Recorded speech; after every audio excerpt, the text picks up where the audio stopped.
Отдел истории Ингушетии проводит сегодня научный семинар, посвященный 95-летию создания ингушской государственности, то есть Ингушской автономной области. В 20 веке ингушский народ пережил тяжелые испытания на пути создания своей государственности. С 21 по 24 годы Ингушетия входила в состав Горской ССР, и только после ее распада в 24 году была образована Ингушская автономная область. С докладом о развитии народа в тот период выступает Тимур Матеев, кандидат исторических наук и ведущий сотрудник НИИ. Период 1924-1934 годов, каково его значение в истории Ингушетии?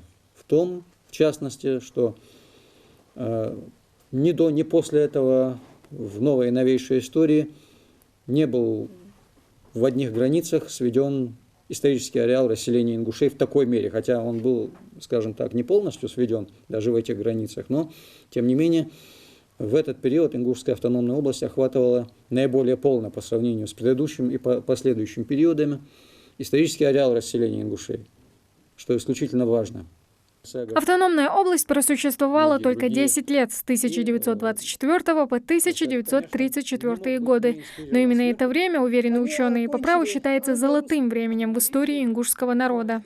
За эти 10 лет, которые существовала наша республика, была создана первая ингушская интеллигенция, которой мы до сегодняшнего дня гордимся. Именно в эти годы произошло становление этой интеллигенции. Происходил процесс становления индустриализации. Именно за эти 10 лет буквально было введено в строительство 15 промышленных предприятий. Это все-таки значимое число, 15 промышленных предприятий для Ингушской автономной области.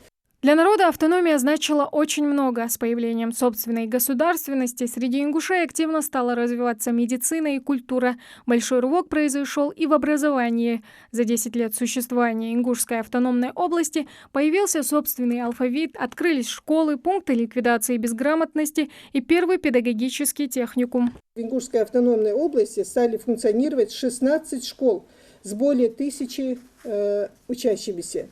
То есть это очень высокий показатель за какой-то год определенный. На 24-25 учебные годы охвачено школьным образованием 10% детей школьного возраста.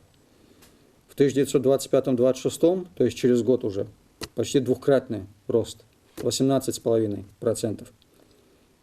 В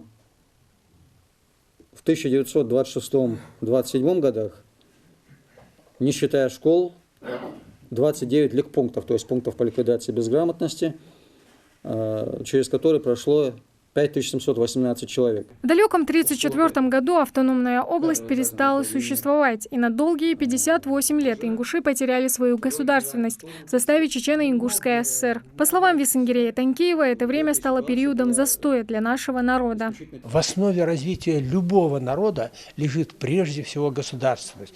Если у народа нет своей государственности, он не может развивать образование, здравоохранение, культуру, все другие направления.